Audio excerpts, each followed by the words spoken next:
5 trillion economy, it will come through all these kind of technological revolutions that which is going on. And I believe, and I'm firmly bullish on Indian economy and the startup ecosystem.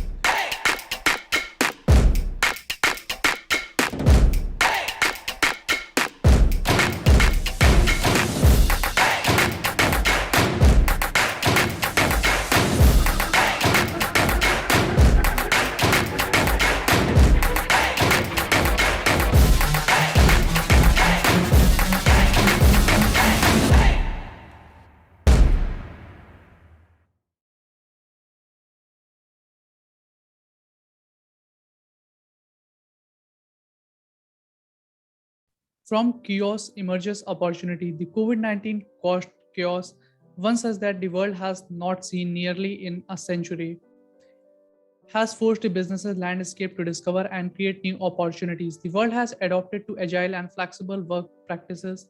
Digital consumption has transformed the experience of the physical world, and increasingly, we have started seeing an inversion in real life activities from shopping to factory work, digital information and consumptions, and user interface that have given the physical work digital characteristics. Hello and welcome to the Honest Talk by Freak Folks. I'm Harsh Pandey. For this particular session, we have with us very interesting guest today, Captain Shashank Shandilya sir.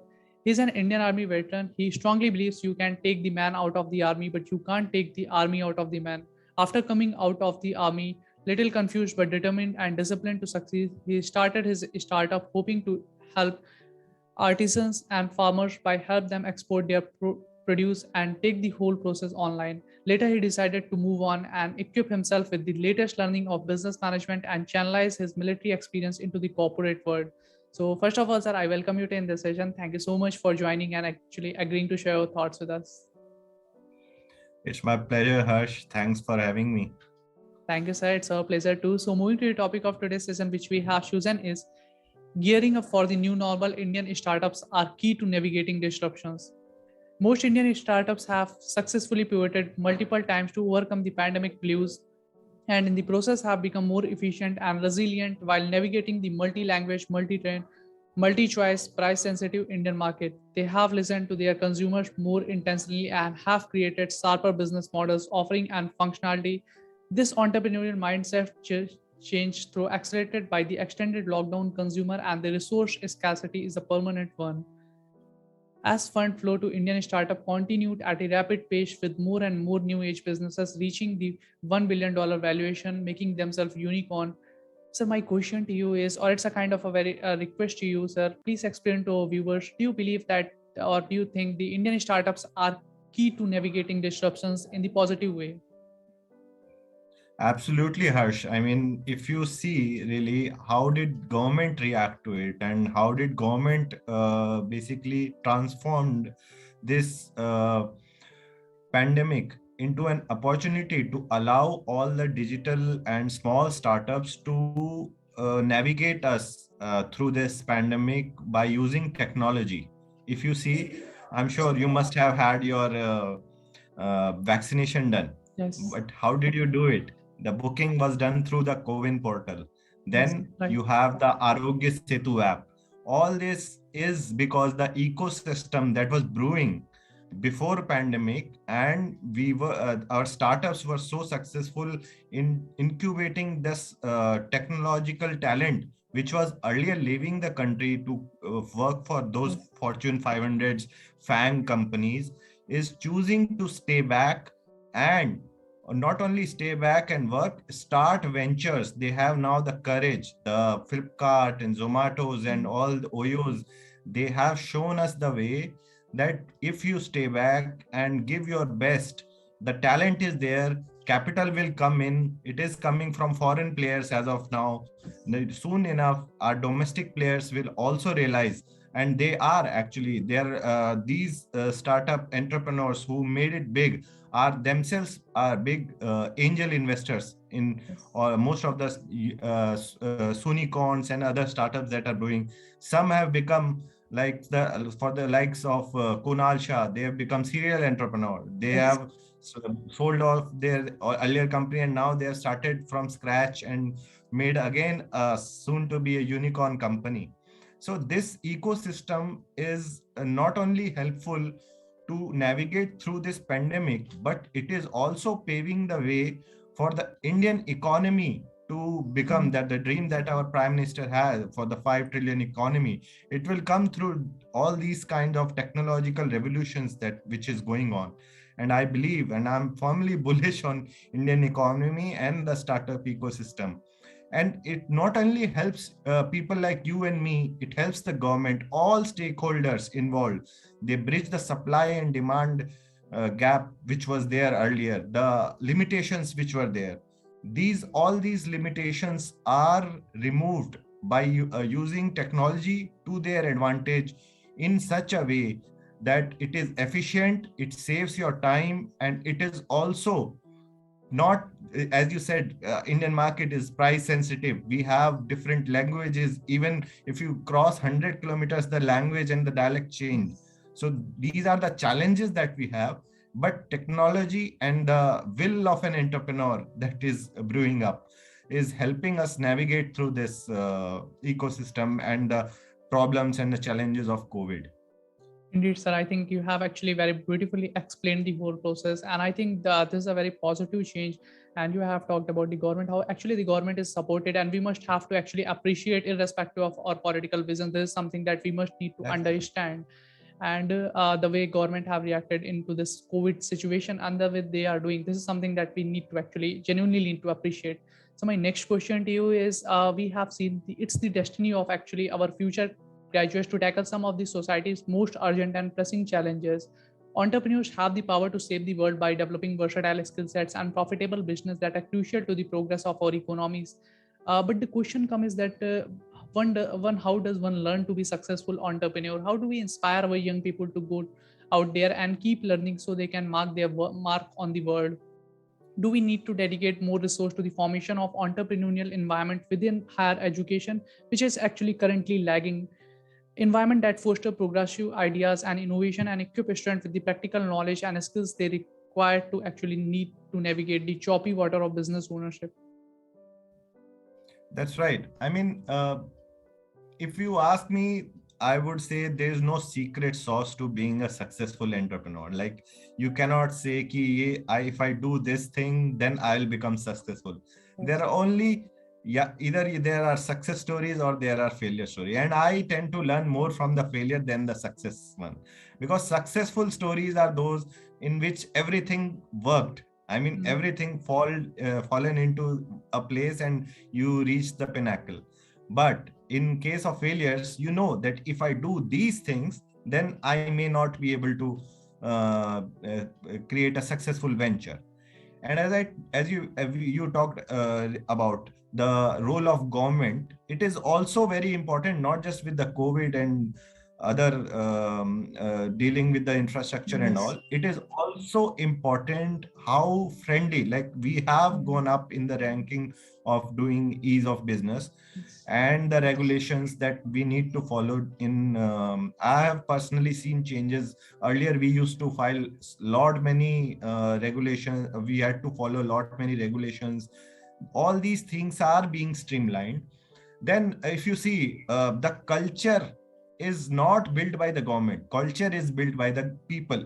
Yes. And people have started realizing that if you want to get out of this poor the developing tag that we have for our country, and people don't really have basic necessities at some level in our country, so we need to create an environment to increase the GDP overall, as well as the per capita income of a person in our country has to improve. So these are the macro challenges that are there in our country, and to navigate through them, the entrepreneurs are coming up with innovative solutions which are seeing success and light of the day. Earlier, the ideas used to die down, but now on one side we have Twitter, then on the other side we also have Coop, right? Right. And then about the environment, if you have seen lately, there's been a show called Shark Tank. So that is again is a acceptance of that entrepreneurship is cool. It has become mainstream. Or I don't really have any positive views on that show, because that is, again, it's a typical TV masala show. But it has proven that fact, the entrepreneurship culture has gone mainstream, and it is being accepted by the masses. And all the success stories that we see, they provide us the inspiration, like if he can do it, then I can do it. Yes. And the last thing that I consider very useful for a successful entrepreneur is persistence. The only thing that works for me in my case, I mean, if I want to achieve any goal, or I've seen for others also, the only thing that works is persistence. If you can put in the efforts day in, day out, without failing, that you have that discipline to go on your high days as well as on your low days, then that is the secret sauce of success, if Right. I have to put a word on it. Persistence is the key. There will be challenges, because you are not so special that everything will fall into place, luck will fall into place, because there is an element of luck. There's no denying that. Yes. So persistence is the key. You have to be ready for the opportunity when it is presented to you, to grab that opportunity by both fists and move on. And then you should be ready when the opportunity is presented. So that is the secret of success, if one has to put a word on it. Persistence. Indeed, sir. I think you have stressed some of the really very important skills needed. And this is something I think it's very hard to disagree with you. So my next question to you is we have seen is that any career path requires training, whether you are an accountant, an office manager, or an airline pilot. Becoming an entrepreneur is no different. The skill required to be good at entrepreneurship are not exclusive. They can be applied to almost any field of work. We call it entrepreneurial mindset. Sir, do you support the idea of entrepreneurial teaching as the part of higher education? See, personally, I don't feel that as a subject entrepreneurship can be taught. It is something you learn by doing, right? And it's not for everybody. That is also, again, Yes, people have to understand, if everybody becomes entrepreneur, then who will do all the jobs, right? absolutely. So that you have to first of all decide that entrepreneurship, it's not for everybody. We have to accept that fact. And you cannot just put a tag and subject line this is a subject, you learn this course, do this course, and you'll become an entrepreneur. It's not how it goes, right? And entrepreneurship culture can be built in early or the formative stages of a student, Exactly. right? And this was earlier present in an informal form.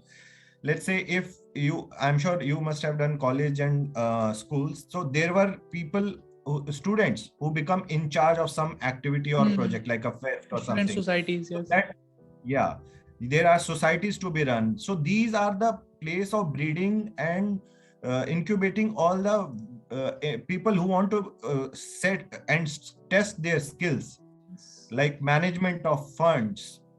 All these things matter. If you spend more than you earn, then your startup is not going to survive. And same is the case with your fest or any society that you have in college.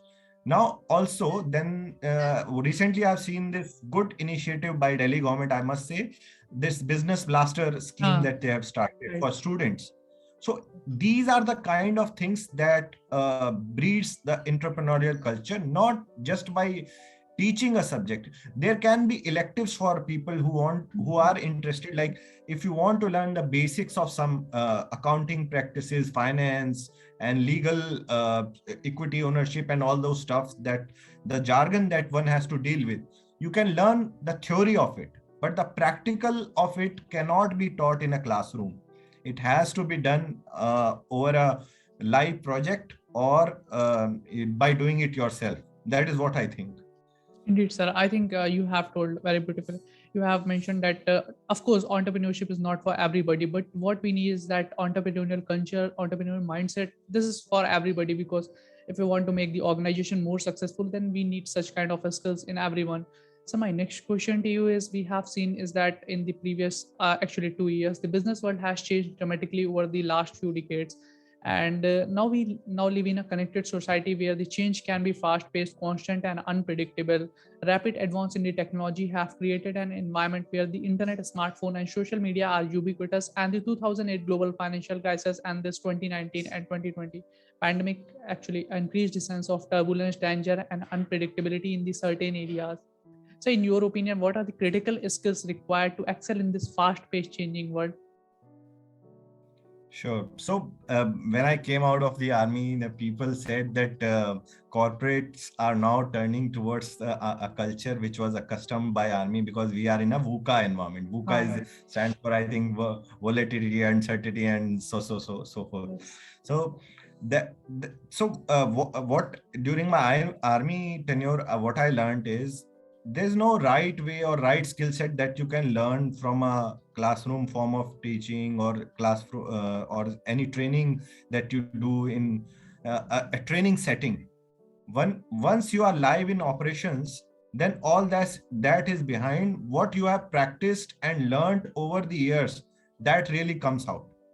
So going towards your question that you asked, one has to put himself or herself into the shoes of an entrepreneur or as a corporate leader, and then think, how would one strategize if such problems arise? He has to think clearly. If he cannot picturize or think of the future in terms of problem sets, then it is going to be difficult. And you can plan for certain uncertainties that you think can arise. So in investing world, it is said that risk is something that you don't know will happen. Everything else is factored in. So after everything else is factored in, whatever remains is the risk, right? So you can plan to an extent, but ultimately things will change. Things are moving so rapidly. Technology is going extinct, and new forms of technology are coming on day in and day out. I mean, rato rat, there is a change in Right. technology, and you have to adapt. So the foremost thing, if you ask me, you have to be adaptive. Mhm. You have to picturize what sort of futures by joining the lines of past. I mean, then only you can see what can be there in future. You cannot know for sure. You have to be really adaptive and agile, as you said, कि अगर कुछ भी होता है तो I am ready, even though I don't have the resources as of now, but I can manage all those resources with whatever I have.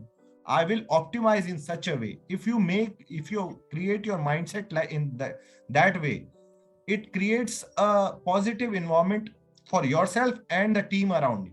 It's important to keep their motivation level high. So that's why in army, if you must have seen that movie, Uri, his dialogue got famous, but we were used to it. So how's the josh? Uh, You have to be in high josh. Always. It's not like you are going for a life or death operation, but ultimately, if the status or if the future of your company or a startup or any project depends on it, then your josh has to be high. Then only everything else will fall in place. If your josh is high, you can sail through the deepest of troubles, if what may come. And if your mental state is right, you are in right mindset, you can easily, not easily, but with some planning, you can sail through those troubled waters. Indeed, sir. Sir, my next question to you is: as you have been into this, means Indian Army, you worked with them. So, Army is a job that comes with discipline. So, sir, I want you to please explain the importance of discipline to my viewers. And the second one is that also explain the importance of networking, how actually it helped in personal and professional development. Sure. So first, first let me, I mean, just to bring out that army is not a job; it's a lifestyle, Yes. right? It is not. It's not a career. Again, it's a lifestyle. So once you enter into that world, you have joined the forces, you have donned the uniform. It becomes part and parcel of your identity. And discipline is the foremost quality that an army officer should have, or for that matter, any Jawan or anybody joining the armed forces. Because without discipline, you cannot perform the task required day in and day out. Because if you think कि आज नहीं मैं कल कर लूंगा या आज मैं पीटी छोड़ देता हूं, तो that momentum does not sustain. You have to do it. भले ही if you do for some small amount of time, let's say for example, if you take for exercise, if you do for even 5 minutes a day, the compounding effect of that 5 minutes exercise every day is going to be very large in comparison to if you do for a month and then stop. But for a month you were doing regularly for an hour or 2 hours or whatever. But if you stop doing for after 1 month, the effect is less than if you do for 5 minutes every day. So that is my sense or nuance of discipline. You have to be ready to do. You may not like it at the point in time, but you have to do it every day in and out. That's the learning that army teaches us from day one, the starting or training to the end of your service. Even if you become the general, discipline is the foremost quality that we look for. And if you, and for the second question that you asked about networking, so in army itself, we start learning, although people might not be aware that it does networking work in army. Yes, it does. So for the with the course mates that I did my training with, they have seen hell. We have been through hell together. Now, even if I'm out, I'm sure in any of my we had around 250 course mates. So if even if I call in the middle of night to any of my course mates, I know I am safe. He will answer to my problems and he will be there for me. So that kind of networking environment I'm coming for. Now coming to the corporate environment. Yes. In corporate, I have seen people are saying things like network is your net worth and all that. I don't really believe in that. Sure, network is important, but in networking, what people are looking for is give and take, right? If you I should first take from him, like if I meet someone, I should take his business card and I should connect. I should think for what he can bring to me, but it should be the other way around, what you can give to the society or the network or the people that you are meeting. Let's say we are meeting at a event or some see, so I can help Harsh Pandey to grow his podcast and how effectively he can optimize his channel to get more success in this venture. I would think of it that way. Instead, if I start thinking like how can Harsh help me and all that, there the problem lies. But if you become a giver and start networking with that mindset, then network will take care of you whenever you are in problem, and you will not have to ask कि मेरे ये कोई मदद कर दे. There will be people who will realize that you are in some trouble and they will be there to help you or lend you a helping hand whenever required. So I would suggest people should start focusing on giving rather than taking, and then actually your network will become your net worth. Indeed, sir. I think with your answer, you have given a very beautiful message, and I think we need to actually understand and also need to implement in our life. Which I'm super impressed from your this answer. So my next question to you is actually this is something which I want to discuss with you, because we have seen is that many people believe that the future of gig workers hold great potential because it tends to be more meaningful and rewarding in more than just the monetary aspect. So how do you see the future of gig economy? And the second question which I have is that we have seen recently emerged the concept of solopreneur. So how do you see this? Sure. So gig economy is a great concept. It is going on the lines in future. What we see is what others, it's not just my thought, many other people have said it. Like the future of work would become a gig economy concept. Like if you see, it is already happening in some forms in, let's say, a Bollywood movie. So what happens in a Bollywood movie? All a bunch of talented people get together, they make a project, and they part with their ways, right? They are contracted for that point in time, like the hero, the actor, actress, cinematographer, any director or camera person, or all these people get together for a project. They complete that project on time, do the marketing and stuff. then they part their ways. Nobody is bound to work for life for that, or they are not bound to work for a longer duration, like for 5 years, 10 years.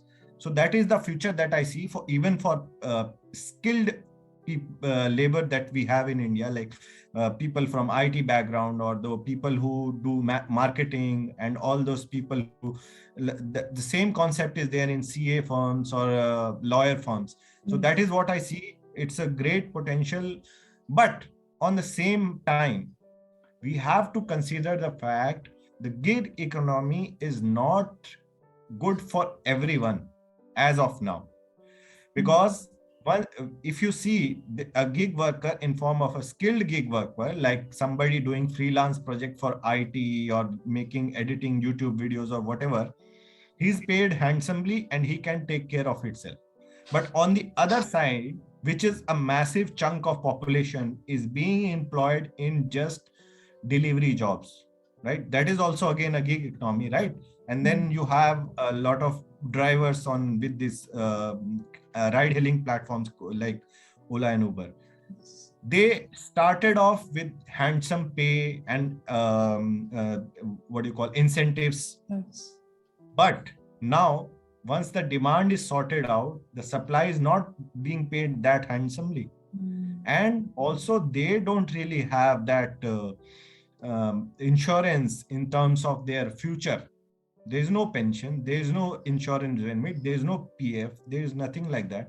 So that imbalance is being created, and a lot of people are getting into it because the starting for a 22-year-old boy or a girl, this package of 10,000, 15,000, 25,000, in fact 50,000 also in some cities, is good enough to take care of themselves or their family maybe as of now. But what happens 10 years, 20 years down the line? It's not going to take care of their family, and they can't work forever. And you have to take into account that technology is coming full-fledgedly. There can be in future drones delivering, there can be driverless cars. Then where will all these gig workers go? So we have to be considerate of that fact as well. So one side, it is good for the economy because a lot of freelancers bring in foreign income in dollars or pounds or whatever into our country by doing these freelance gigs. But on the other hand, we have a major chunk of population. So that is why I always say, I mean, gig economy is good for some set of population, but not for everybody. India really needs some good manufacturing, a major chunk of, like they did in China. We need manufacturing jobs to absorb this demographic dividend that we have, to employ them in proper way so that they can earn not just now, but for the future, they can secure their future as well. And about the second question, can you repeat that second question? What was that? Solopreneur, the concept of Solopreneur. Yeah. So solopreneur is more like a fancy word, I would say, for a gig worker.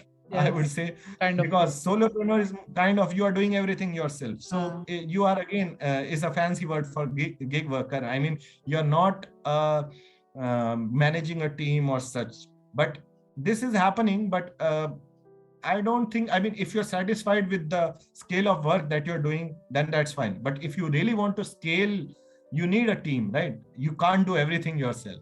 So it's good for people who want to just have a good work-life balance and do set of works that they enjoy, and then turn off and enjoy their life, maybe live in a beachside Goa property. That is fine. I mean, everybody will not be doing a unicorn company, and it is absolutely fine. There is no judging. But if you want to scale, then you really need a team to work beside you, because you can't do everything yourself.